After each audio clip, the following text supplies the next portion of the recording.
Bienvenida a Noticia Monumental, como siempre, doña Natalia, ¿cómo está? Muy bien, ¿y ustedes? Espero que muy bien también. Bueno, un placer estar aquí, realmente, gracias por la invitación y saludos a todos los que nos están escuchando esta mañana. Sí, doña Natalia, de hecho, en Punto de Encuentro, cuando la tuvimos, usted nos decía, nosotros le preguntábamos si iba a ser candidata presidencial, en ese momento no lo había anunciado, y entonces usted nos decía en su respuesta, cómo no, ¿verdad? Con todo lo que está pasando en el país, cómo no tomar esa decisión, cómo no poner mi experiencia a favor del país, ¿verdad? Al servicio del país. Y yo creo que usted ha acumulado una experiencia, fue diputada ya, fue ex candidata presidencial también en el 2022, fue ministra de la presidencia en esta administración, y usted dice, yo tengo la experiencia para ser presidenta, no quiero ir con doble postulación, no quiere ser diputada, quiere ser presidenta de Costa Rica. ¿Qué puede ofrecer diferente Natalia Díaz? Se pregunta uno, después del 2022, pues estaba viendo algunos datos, incluso en el 2022 hubo más votos nulos que votos a favor del Partido Unidos Podemos. ¿Qué tiene diferente para decir, esta vez sí lo puedo lograr? Doña Natalia, bienvenida nuevamente. Muchas gracias, Febe. Vea, efectivamente, como usted bien dice, la experiencia política es muy relevante. Yo creo que esa experiencia en la función pública es muy importante para un cargo como la presidencia de la República, pero le voy a decir cuál para mí es de las experiencias principales, y es la experiencia en el sector privado también. Tengo la experiencia en ambos sectores, sé lo que cuesta producir, sé lo que cuesta pagar una planilla, conozco la realidad de los trabajadores independientes, pymes, he sido una de esas trabajadoras independientes también, he tenido un emprendimiento en algún momento. Entonces, esa experiencia, tomada con también la experiencia del sector público, además de haber recorrido el país desde hace más de 20 años que tengo de estar en esta carrera política, empecé muy joven, desde los 19 años activamente, estuve en un partido por casi 15 años, después fundamos la agrupación, he empezado desde las bases, creo en las bases, he recorrido el territorio, creo que la única forma de poder gobernar bien en el país es conociendo esa realidad, pero además dando la participación a esas personas que son líderes comunales en sus zonas. Así se hizo en las elecciones municipales en mi ausencia, porque yo no podía por temas relacionados con el ministerio, exactamente, pero se trabajó así, y yo creo que esa es la forma más efectiva de poder darle a los costarricenses esa experiencia. Sé cómo pasar de las denuncias a las soluciones. Yo estoy acostumbrada a hacer, a ejecutar, no solo por mi experiencia en el sector privado, sino también por la experiencia mía en la coordinación con el Congreso, a pesar de las situaciones complejas que se vivieron y se siguen viviendo en la relación entre Poder Ejecutivo y Asamblea Legislativa, y todo eso me hace considerarme la mejor opción, porque creo que podemos estar mucho mejor como estamos hoy. Sí, que hace algunos días doña Pilar Cisneros, la jefa del oficialismo, decía que Unidos Podemos es un partido afín al rodriguismo, ¿verdad? Usted salió a desmarcarse, a decir, no, nosotros no somos afín. ¿Por qué cree que doña Pilar dijo eso? ¿Con qué intención lo dijo? Sí, vea, yo a ella le guardo un cariño muy grande, mucho respeto, trabajamos juntas. Evidentemente estoy muy agradecida por la oportunidad con el gobierno en la línea de que me hayan escogido en su momento como la ministra de la presidencia por 2 años y 2 meses. No acostumbro a hablar mal de donde yo trabajé, y estoy agradecida por la oportunidad. No, de hecho, usted nos decía en Punto de Encuentro que tiene una relación cordial con el presidente Chávez. Sí, o sea, muy buena, salimos en muy buenos términos. Lo que pasa es que tengo un proyecto propio, un liderazgo propio, y quiero tener mis propias soluciones. Y entonces, por ese motivo, tomé la decisión de ir con el Partido Unidos Podemos, que además recordemos que no es algo que surge a raíz del paso por el gobierno, sino que es un partido que tiene 6 años de haberse fundado.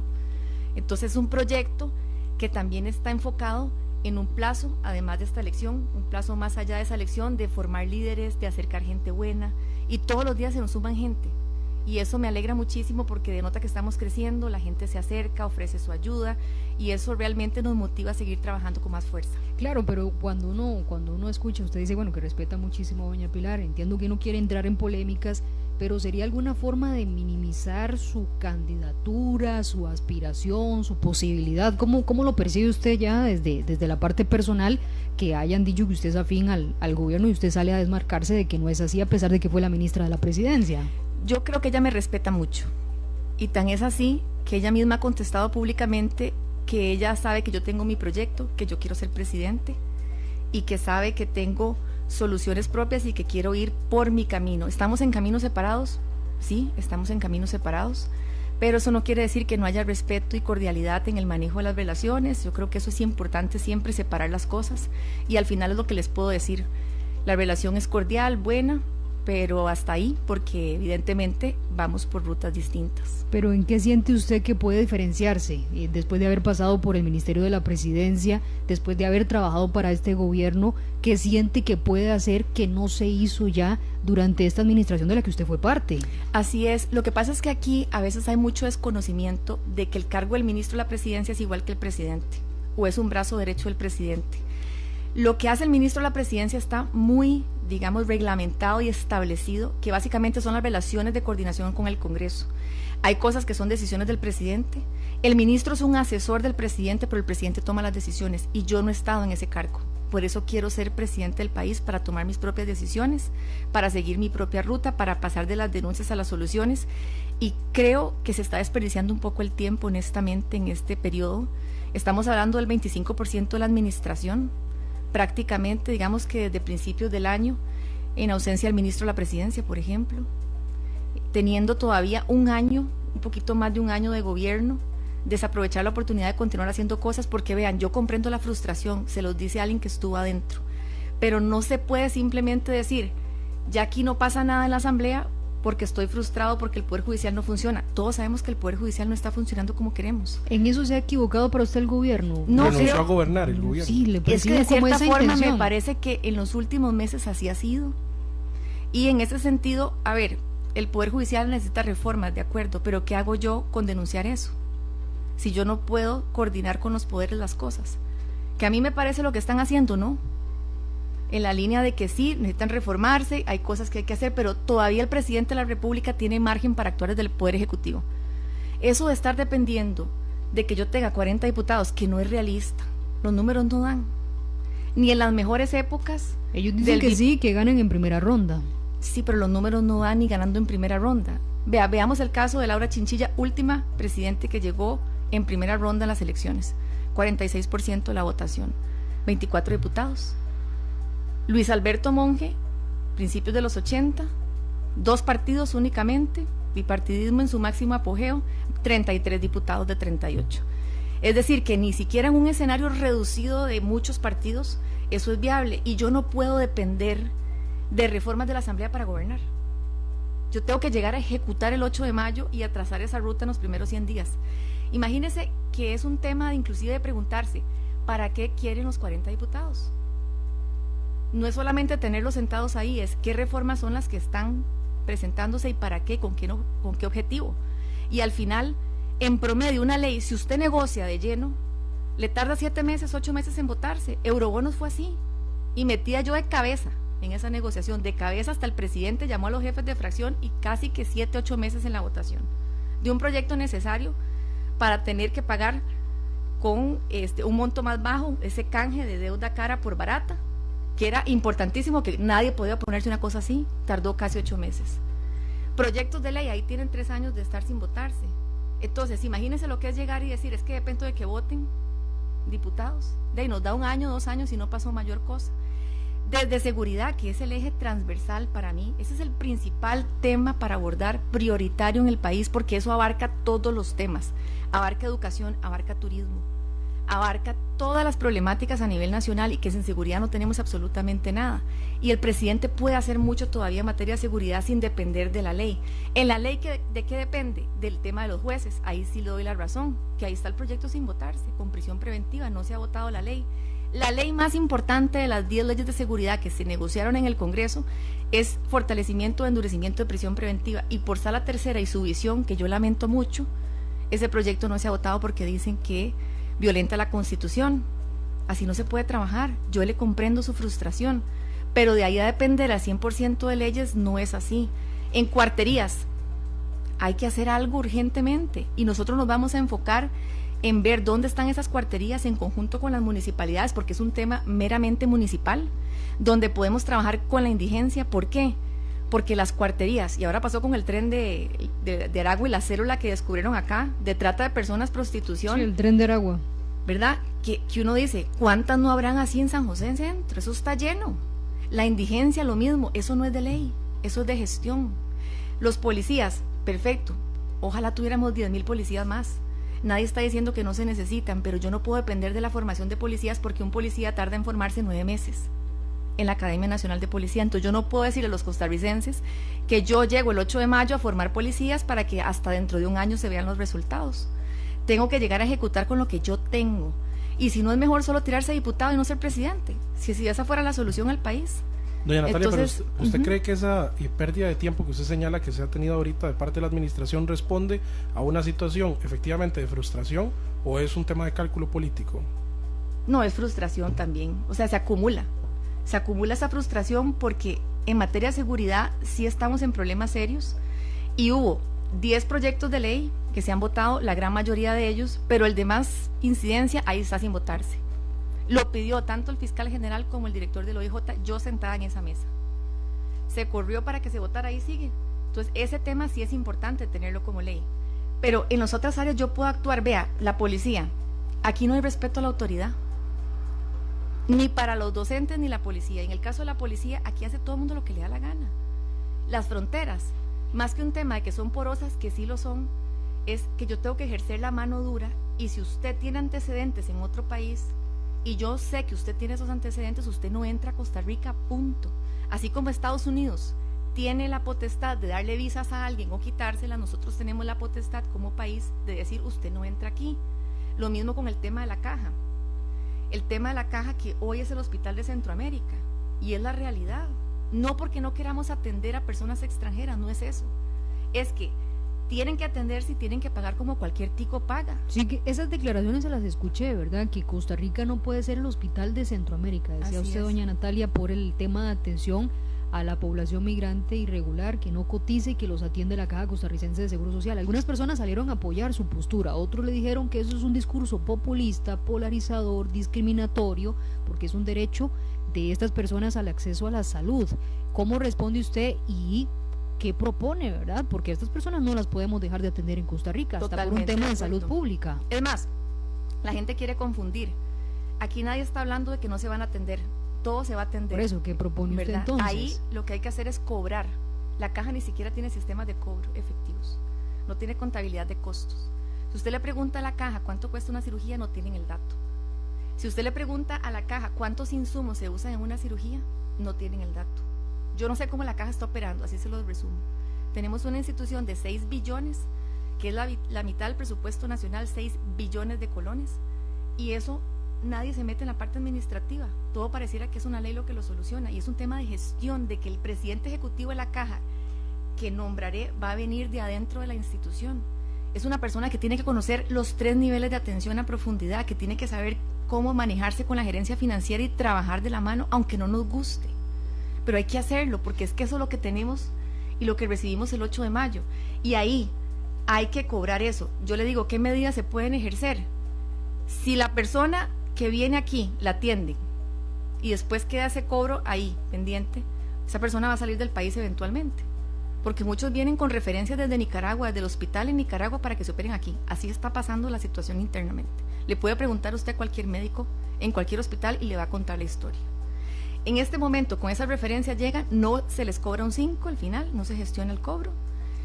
Entonces, si esa persona va y viene, porque pero eso de gestión de cobro no solo pasa con los extranjeros, pasa con un montón de costarricenses que tampoco claro, cotizan y tampoco se les cobra. Pero los costarricenses, si usted debe una cuota, no lo atienden.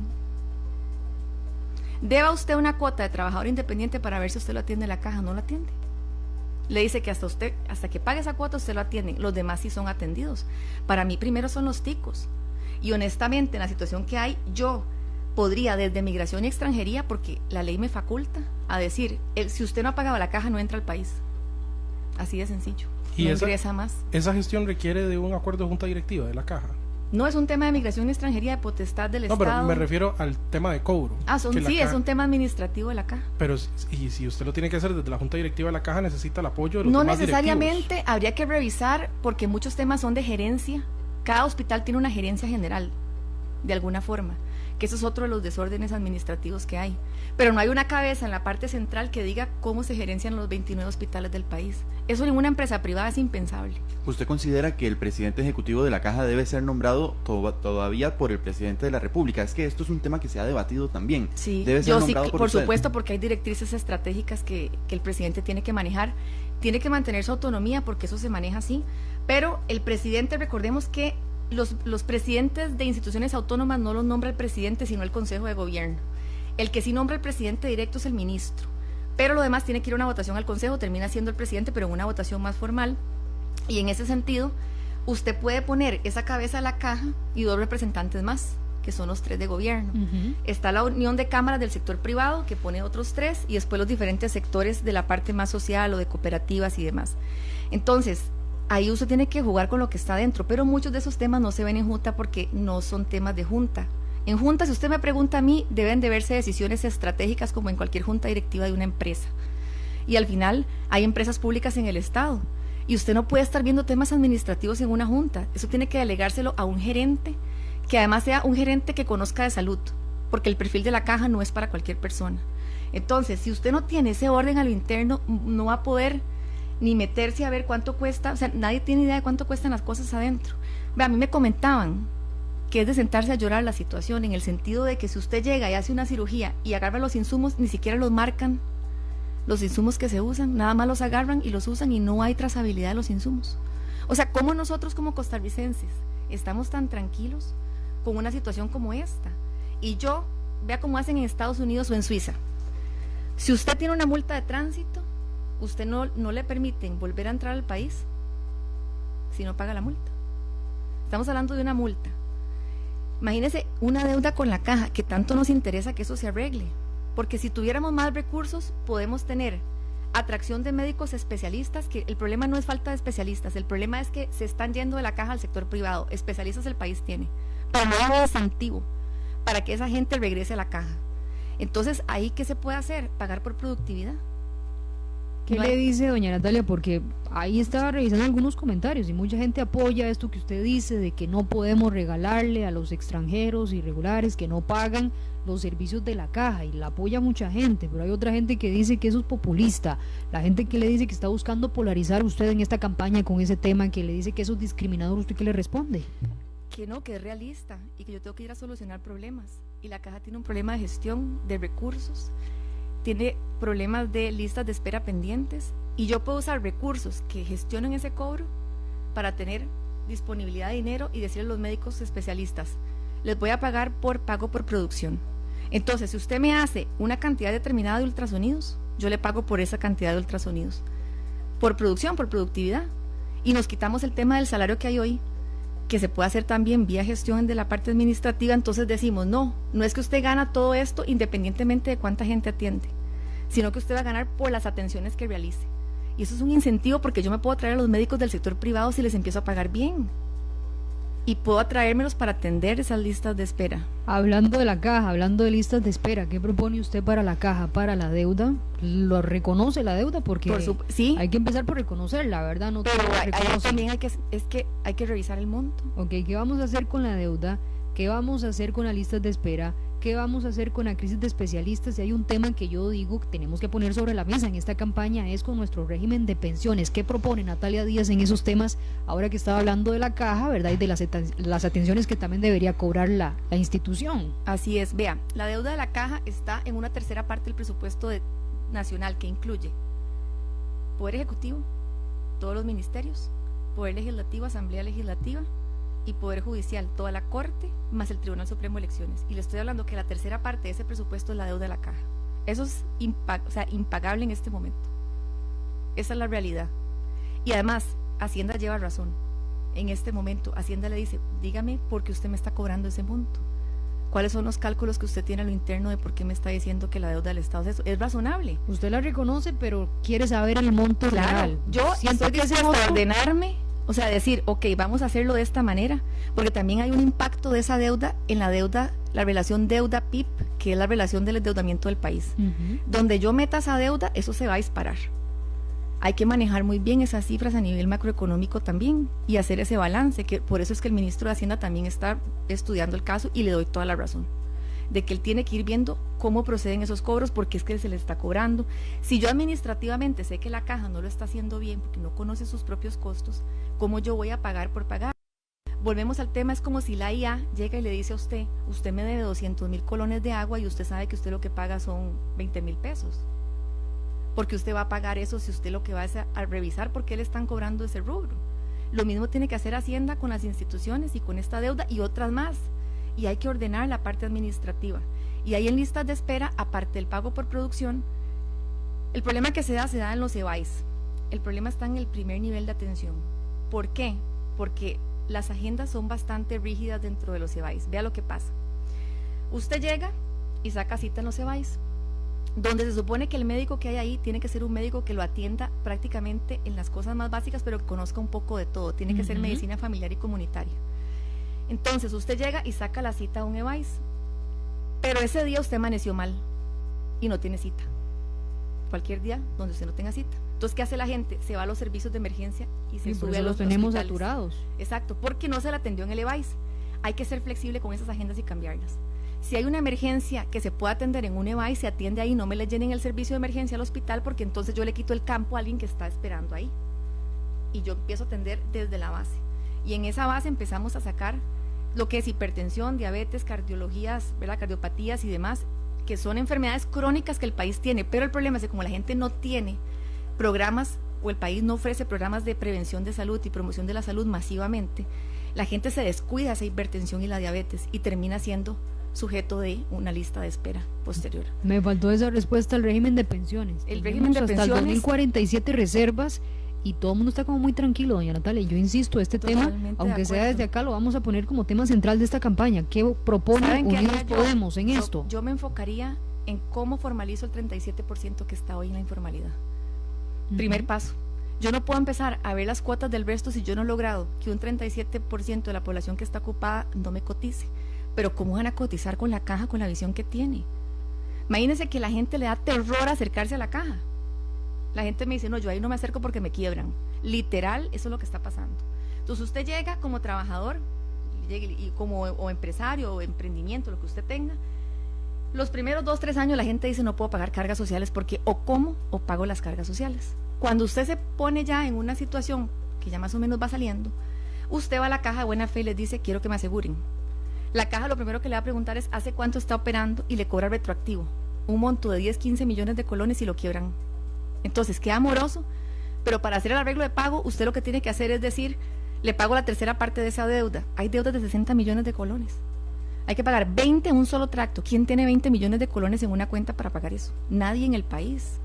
Ok, lo primero es invitar a la informalidad a que se formalice en ese primer punto. En ese primer punto. ¿Qué otro punto para salvar el régimen de pensiones? Ya solo resolviendo eso. Edad de pensión, cuotas. No me metería todavía en eso. Primero es un tema que tengo que ver en el gobierno. Ordenemos la casa un poquito, veamos las finanzas de la caja. Quiero saber cómo están esas finanzas, quiero ordenar la casa por dentro. Esa es la orden a la presidencia ejecutiva. Veamos cuánto dinero hay, cómo se van gestionando esos cobros, cómo se va viendo esto. Aseguremos a la gente correcta. Y lleguemos y abramos las posibilidades. Vea, cuando yo fui diputada presenté un proyecto de ley que no se votó, me lo archivaron, por cierto, pero que era poder asegurar a la gente por el salario real. Si yo trabajo 4 horas, yo aseguro por 4 horas, no me lo deberían asegurar por la base mínima, que es un monto que se establecieron ahí, diciendo que ese es el mínimo de cotización. Entonces, aunque yo tenga un trabajo tiempo parcial, tengo que pagar casi un seguro como si fuera completo. Entonces nadie se va a ir a asegurar. Esa visión la podemos manejar a lo interno de la junta directiva y tomar decisiones, y hay que trabajar con la gerencia financiera de la caja. Bueno, en temas de la caja, entonces, que no seamos el Hospital de Centroamérica, es lo que propone Natalia Díaz, candidata de Unidos Podemos.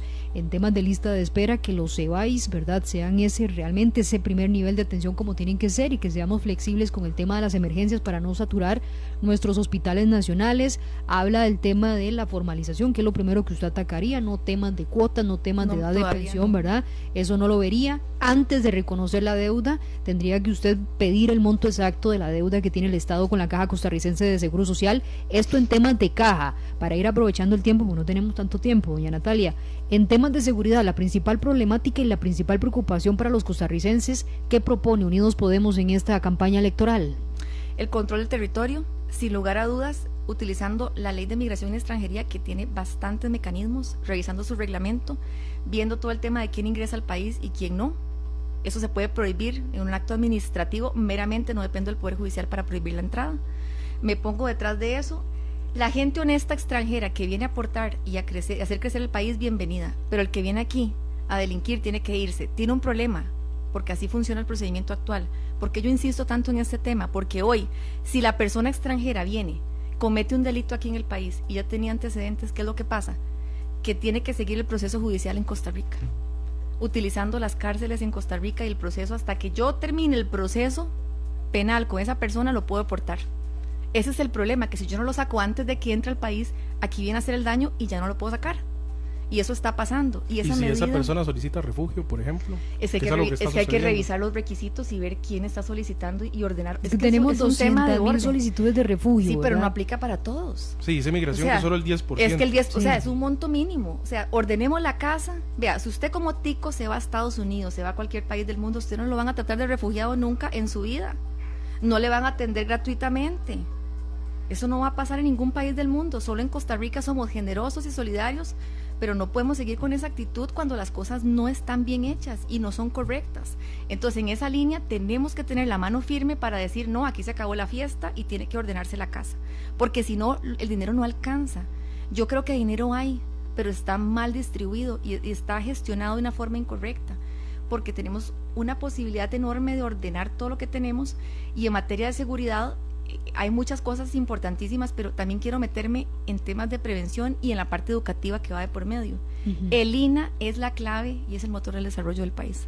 Las universidades públicas, olvídense de las universidades públicas, porque con el FES, la incidencia de poder decirles, vamos a tener carreras que sean carreras que guarden relación con lo que están contratando las empresas, no va a suceder, porque para eso se requiere una reforma a la Constitución, que no depende del presidente, depende de la firma de 10 diputados. Entonces, en ese momento usted tiene que llegar y decir, ¿cuál es la institución educativa, aparte del MEP, que nos vamos a meter en el tema de primera infancia vital? Pero ¿cuál es la institución educativa que hay que meterle cabeza y aprovechar al máximo? Es el INAH. Tiene un superávit de $350 millones. Imagínense el platal que hay ahí ocioso, que no se está utilizando para poder estudiar en carreras de 1 año y medio, 2 años. Las universidades públicas no guardan relación con lo que se está contratando, pero tienen otro problema, los horarios. Tienen el problema de las carreras y tienen el problema también de que duran mucho tiempo. Ya nadie se puede dar el lujo en el país de tener carreras de 5 o 6 años. Ahora hay que sacar carreras en año, año y medio. Hay que buscar sectores en donde podamos tener en este momento un empleo, una empleabilidad rápida. Ganadería es uno de esos, por ejemplo. Agricultura también, porque yo puedo enseñar rápidamente a una familia a surgir. Aquí lo que tenemos que pensar es, ¿cómo hacemos para que en una familia alguien tenga un ingreso rápidamente? Antes de los 4 años del gobierno, ojalá antes del primer año, para entonces acabar con el tema de inseguridad. Sí, usted entonces liga educación junto a seguridad, ¿verdad? Junto a que seguridad. Evidentemente tiene una incidencia importante esto, de oportunidades también laborales, más presencia territorial y también más control en nuestras fronteras. ¿Es así? Así puedo resumir su estrategia de seguridad entonces de Unidos Efectivamente, Podemos. y la dignificación de la fuerza pública. Le voy a poner un ejemplo concreto ahí. ¿En qué país serio en materia de seguridad en el mundo, comparémonos inclusive con los que tienen ejército, que no es nuestro caso, usted pone a los policías a vivir a donde cuidan? Eso es que eso no tiene ningún sentido, porque usted lo que pone es al policía en riesgo. Desde el momento en que usted le dice, cuide esta comunidad, y usted vive ahí, nadie lo va a respetar a usted como policía, porque lo van a amenazar. Le van a decir que si se mete conmigo, su familia está en problemas.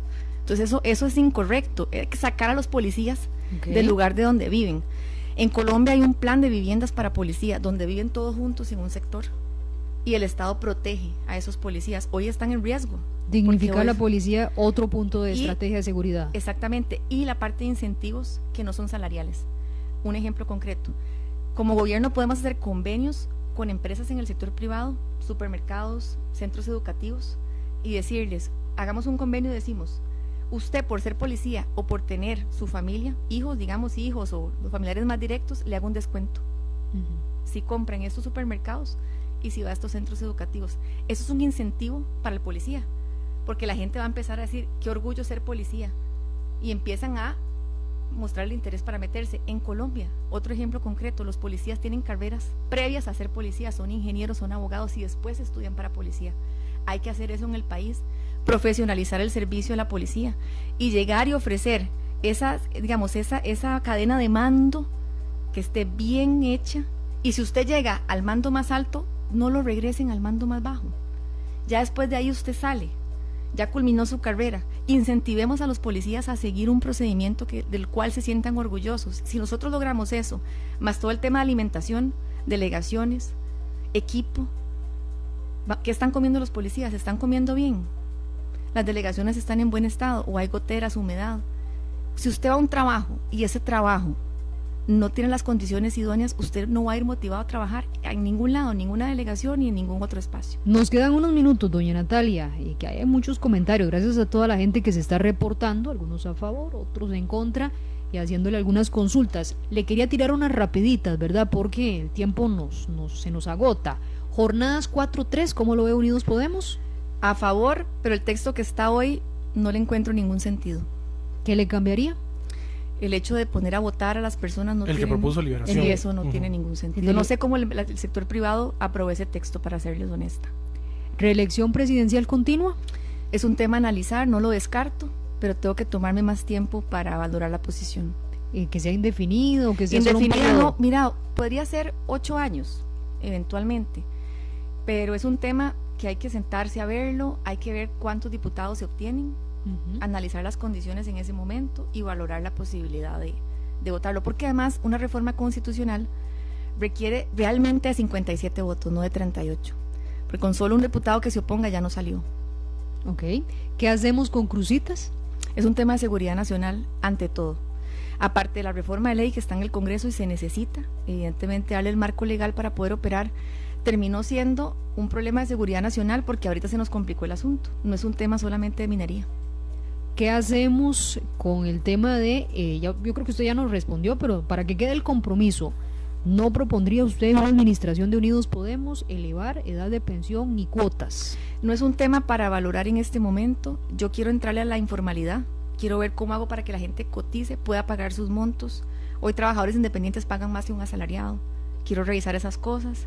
Y quiero ver, después de lograr eso, cuál es el siguiente paso a realizar. ¿Y usted cree que le alcancen 4 años para eso? No, pero creo que se pueden hacer muchas cosas en un periodo corto, con ciertas medidas de impacto. Digo, principalmente yo creo el tema de la sí. caja, que usted ha dicho que quiere ver muchas cosas y analizar. Las quiero ver pero la ruta se puede trazar en esos primeros 100 días. Los resultados pueden tomar mucho más de 4 años, pero hay resultados inmediatos, como los que les acabo de comentar. ¿Más impuestos? No. Nosotros tenemos que ordenar las instituciones que tiene el país, tenemos que revisar cuáles están funcionando, cuáles no, cuántos votos tenemos, porque no hay que desgastarse en cosas que no tienen viabilidad política. Si no tenemos 38 votos para una reforma, no vale la pena desgastarse. También en ese tema, ¿verdad? Que la ideología liberal que hemos escuchado durante los últimos años en Costa Rica habla de cierres, de fusión de instituciones, cierre o fusión. ¿Qué propone Unidos Podemos? Reestructuración podría ser una alternativa que se hace desde el Ministerio de Planificación. Pero siente que sobran instituciones por supuesto. ¿Como cuáles? Sí. Es que hay muchas, empezando porque los sectores no están claros. ¿Quién es el vector del sector social? ¿Cómo ordeno las ayudas sociales? Es una reestructuración. Es que es la famosa reforma del Estado que sí, nos pero dependo de 38 votos. Yo no puedo prometer cosas que no están a mi alcance. Yo tengo que llegar ahí, ver cómo sumo los 38 y en qué tema. Venta del Banco de Costa Rica nació muerto. Eso es un tema polémico, no todos los costarricenses apoyan esa reforma, a pesar de que uno entiende que hay que revisar las instituciones que están funcionando. ¿Por qué? Porque desde que se presenta, lo que podía tener como máximo eran unos 30 votos, nunca tenían 38, y hay partidos como Liberación y el Frente Amplio que no votan la reforma al Estado. Entonces es un proyecto que no tenía una viabilidad real en ese momento, y hay que analizar el caso concreto y la conformación del Congreso para saber si uno le va a apostar a determinada ley. ¿A cuántos diputados aspira Unidos Podemos? De 20 a 22 diputados. De 20 a 22 es una cifra alta, ¿verdad?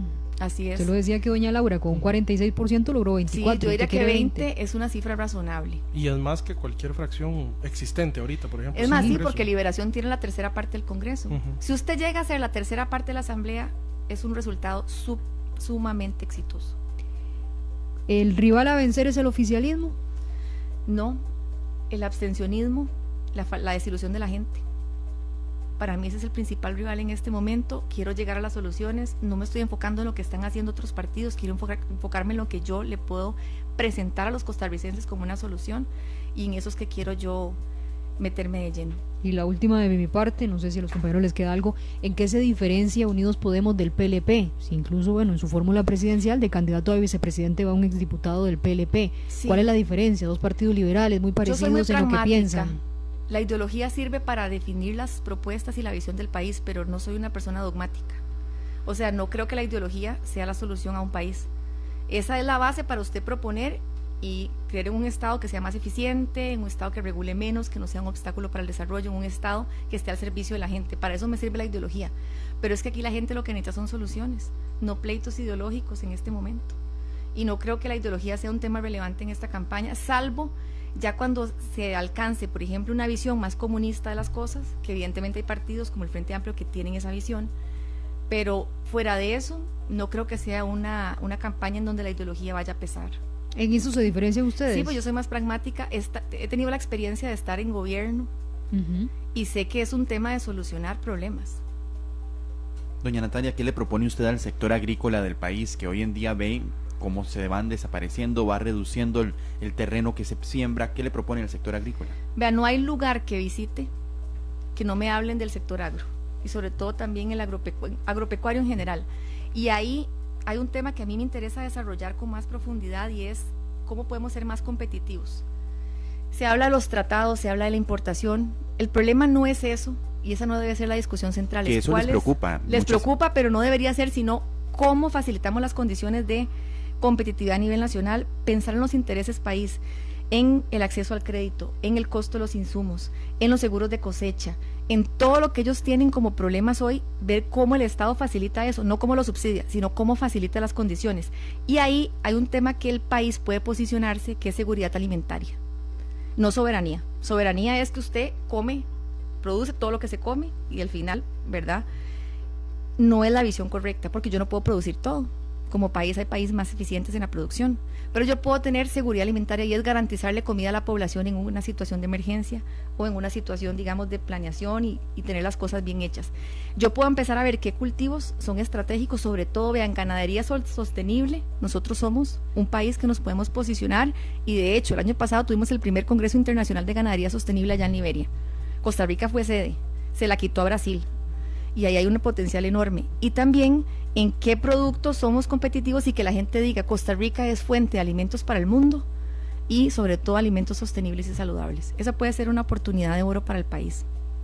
Y nada más, doña Natalia, ¿qué propone en materia de inteligencia artificial? ¿Hay que regularla? ¿No hay que regularla? ¿Qué visión tiene usted sobre esa tecnología en particular? El tema de innovación como tal no es un tema del Ministerio de Ciencia y Tecnología, es un tema transversal donde tiene que haber un consejo de competitividad, una coordinación permanente de la presidencia y los ministros relacionados con la materia, que pueden ser perfectamente el Ministerio de Economía, como tenía doña Laura Chinchilla, un consejo que se puede implementar otra vez en el país y empezar a ver cómo tenemos acceso a financiamiento, que es lo que más hace falta, y acompañamiento y capacitación a clústeres en el país que tengan acceso a esa banca para el desarrollo, que ya se reformó una ley y se está en la parte, creo que reglamentando, está en proceso ya de otorgar ciertos apoyos, y cómo desarrollamos clústeres de tecnología en la zona de San Carlos, que eso está creciendo montones, y cómo le damos acceso, porque el clúster tiene la ventaja de que usted llega y puede apoyar a otros, a empresas que van surgiendo, porque el problema que tenemos en el país no es, digamos, un tema tanto de recursos, que sí afecta, porque recursos tenemos, hay que saber cómo darlos, pero es un tema de acompañamiento, porque como yo no sé cómo funciona un negocio, cuáles son mis clientes, cómo hacerlo rentable, si yo no tengo a alguien que me acompañe, perdemos eso, y es a donde estamos en este momento, con la falta de una guía de parte del sector privado. Puede ser una alianza público-privada. Yo no creo que el Estado pueda resolver absolutamente todo, no creo en esa visión del Estado que es proteccionista y resuelve la situación de la vida de las personas, pero sí creo en un Estado que más bien quite regulaciones. Y quizás lo más importante es que las leyes no solucionan los problemas de los ciudadanos, en muchos casos más bien los dificultan. Y hay muchas regulaciones, muchas leyes que se contradicen, hay una visión de que la ley llega y soluciona cualquier problema. Si ustedes ven, pasa un problema de un homicidio, temas de seguridad, y todo el mundo corre y presenta iniciativas de ley, y eso es un tema meramente de gestión en muchos casos. Ese sería mi mensaje principal. que sí, que queremos ver los planes de gobierno, especialmente con el tema de inteligencia artificial, porque nosotros lo venimos hablando mucho aquí, doña Natalia. Es una tecnología que está viniendo como una ola con desplazamiento humano, desplazamiento de trabajos, competitividad como país, y los gobiernos no se pueden quedar atrás. No. Y Costa Rica no puede ser así, y ya lo contemplaremos cuando estudiemos los planes de gobierno de los diferentes partidos políticos. Creo que nos respondió bastantes cosas. Le agradezco mucho por estar con nosotros. Vamos a hablar mucho durante esta campaña, ¿verdad? Con usted, con sus candidatos a diputaciones también, ¿verdad? Muchos éxitos y estamos conversando. Muchas gracias a ustedes por el espacio, un placer compartir en esta tarde, creo que ya estamos bien bastante tiempo. Sí. Fue agradecida nuevamente y un saludo para todos los que nos escuchan. Nos vamos a la pausa. ¿Usted le gusta la música, verdad? Así es. Cantando. Bastante. Mis ojos lloran por ti, ¿verdad? Me fascina, pero no voy a rapear ahora. Que se hizo viral ese video. ¿Fue estratégico o simplemente fue algo muy natural? Es que fue muy natural porque primero el karaoke me fascina. Estaba en un ambiente, ya la había visto me encanta y me relaja muchísimo y disfruto mucho. En un ambiente que era bastante cercano, la gente estaba muy contenta, estábamos ¿Pero en la fue una ratificación. estrategia o fue algo...? No, subí a la tarima y me dijeron, Dave, cante, y yo dije, Dave, sí, la verdad es que, ¿por qué no? Bueno. Y me puse a cantar ahí, no es que canto en todo lado, ¿verdad? Tampoco, para que no se malinterpreten. Pero se sabe muy bien la canción. Me la sé toda. No, si me fascina y me acuerda cuando de la época del colegio, porque si rapea es el Big Boy y Ángel López, que habrá sido 98, por ahí, una cosa así. Si rapea así ya me imagino una discusión, ¿verdad? Pero bueno, vámonos a la pausa. Gracias a doña Natalia Díaz, candidata presidencial de Unidos Podemos. Ahí iremos conversando con el resto de candidaturas en estos meses. Ya venimos con más. Con el corazón partido, queriendo sobrevivir.